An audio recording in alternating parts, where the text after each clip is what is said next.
Hi everyone, I'm Kelvin Wan, founder of AI for Kids, where we teach kids about AI and machine learning in simple ways. I've been thinking a lot about this AI versus doctors debate, and honestly, it's not the tug of war everyone makes it out to be. You know that story about Keira-Lyn from A Current Affair? Her lymphoma signs got missed. But think about common mix-ups too.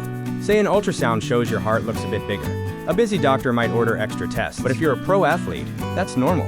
Your heart grows strong from training. Or blood tests show high liver numbers. The doctor thinks fatty liver and says change your diet. But really, it was stress plus a week of hard gym and pool workouts spiking those numbers temporarily.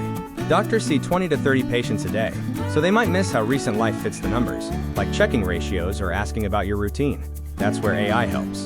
In seconds, AI looks at your full records, spots patterns from thousands of similar cases, research on medical journals, and nudges the doctor. Ask about exercise or stress. Check this ratio. No extra tests needed.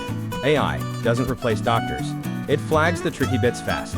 Doctors add the human touch, your story, feelings, and final say. At AI for Kids, we show kids this. AI crunches data. People make it personal. Teamwork for better future. What do you think? Share your story below and subscribe for more simple AI lessons.